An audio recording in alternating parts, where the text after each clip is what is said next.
Hey, it's Annie Grace. I hope everybody is doing great. I'm going to dive right in. Today I'm answering a reader's question that got asked a few times, and it's such an interesting one. So basically the question is, does Annie hate alcohol? Oh, wow. What a good question. What an interesting layered question. So I'm going to go at this from a few different ways. First of all, very practically, alcohol is also in my hand sanitizer. So no, it also is in my cleaning products and it drives my car.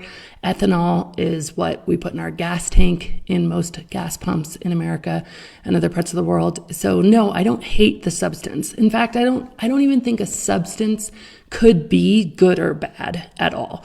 But I do hate some of the things that alcohol stole from me in my life, some of the memories, some of the physical aspects to just feeling hungover or feeling sick. I am very frustrated with that in my own life. And I think that I'm very passionate about that. In fact, one of my friend's husbands approached my husband and said, "Hey, how's it feel to be married to the anti-alcohol evangelist?" So I think that I am very passionate about it. You know, when I was writing This Naked Mind, I remember coming out of my office. I had already stopped drinking, and I was just doing some of the research to fill in the holes to the research that I had already done. And I was doing research on the effect of alcohol on children and families. And I came out of my office like literally, actually, you know what? I didn't come out of my office. My husband walked in to me in my office and I was sobbing hysterically, and he had heard me sobbing. And I had been reading about how children feel so alone when their parents are drunk, even if they're the happy, kissy, go lucky, I love you, buddy, come sit in my lap kind of drunk. The kids just feel totally unbalanced and detached. And, you know, I remember adults being like that when I was a kid. And, you know, since I've had my son be at friends' houses and come home and be like, oh gosh, it was so weird. Everybody was acting so weird. What was going on? And ask all these questions about it. And of course, that was a very minor thing in everything that I was reading. You know, I think the statistic is like 7 out of 10 cases of child death by abuse involve alcohol. I think a majority of suicides involve alcohol. I think 9 out of 10 or something domestic disputes involve alcohol. I'm quoting these wrong. All the actual statistics are in This Naked Mind, if you're curious, the book, and they're cited in there. But it was literally horrifically heart-wrenching.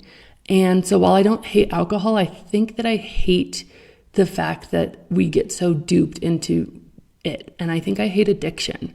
Addiction to me feels really just icky. And this is what it looks like. This is my experience of it, is basically that there was this thing that everybody around me, not their fault, by the way, because from all sorts of different places in society was saying, hey, this is a good thing. Let's do this thing together. This will help you with your career. This will help you with your sex life. This will help you be more fun and more funny. This is great. This is totally going to relieve your stress. Like if you're having a hard day, let me bring over a bottle of wine. Here's this thing. This thing is great, right? And then I started, and that thing was great for a while, you know, all sorts of reasons. It overstimulates our pleasure center. It gives us an artificially high rush of dopamine. You know, it tells our brain, hey, let's do this thing again. This thing is great.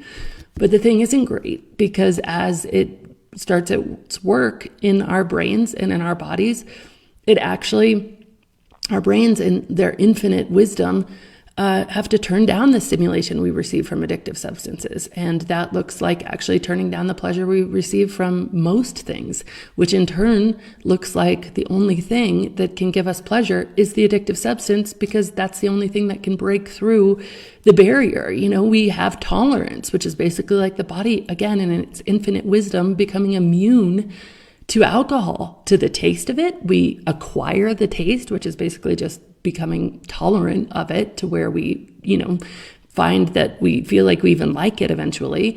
But acquiring the taste is a tolerance. It's our body saying, okay, that thing doesn't taste good, but I know you're still drinking it, so I'm going to make it more tolerable for you. We acquire tolerance to the actual substance, like how much pleasure we receive from it. That happens pretty quickly, again, because the body is trying to protect us. So it's saying, okay, this thing that you're putting in me, it's super toxic, so I'm going to purge it as fast as humanly possible. And I'm going to do that through all these ways. And one of those ways is you're going to become really efficient. I'm going to use your body to become really efficient at purging this toxin. And you're going to feel it less. And that's tolerance. And, it's super dumbed down way, but that's truly the science of tolerance. And so eventually this thing that I thought was doing all these favors was actually stealing the very life from my one and only life. It was stealing my memories. Must have been fun. I can't even remember it. Some of the most fun nights of my life, I can't even remember. So it was stealing the one thing that we have, is our memories. It was stealing that from me. It was physically stealing my health. I literally believe that I look younger now at 42 than when I stopped drinking. And it started to steal so much more from me. I mean, it really started to steal my self-respect, because eventually I had to look around at my life and say, I don't want to be doing this thing as much.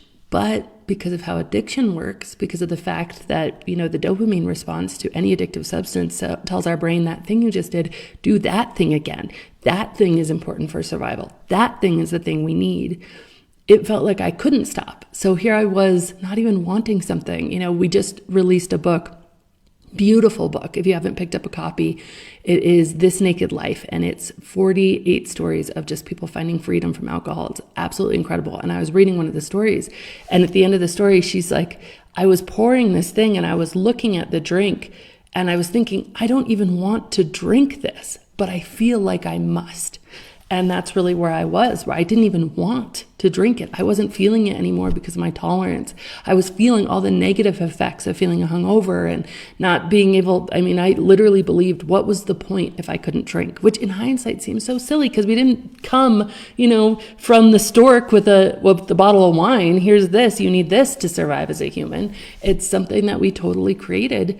And so addiction is really dark. It's really intense. It's literally the act of fighting inside yourself, of doing the thing that you no longer want to do and not understanding why, of both wanting more and less of something at the exact same time, and not understanding. So alcohol started stealing my self-respect. It started stealing my ability to trust myself, to believe in myself, to have faith in myself.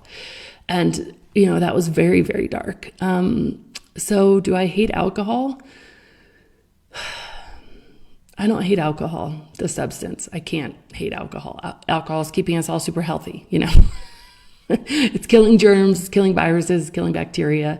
It has lots of good things. In fact, they used to, it was not even safe to drink water, from what I understand, back in maybe the 11 or 1200s. And so they would ferment water in order to kill bacteria. And so, yeah, it's done us lots of favors. What I hate, I think, is the addiction. I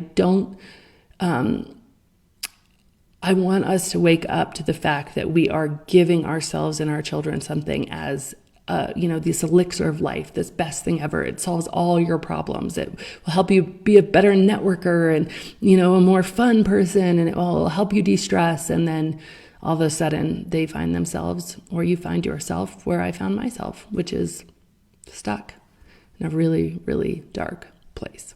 So that's what I hate. Great question. So much food for thought. I really appreciate it.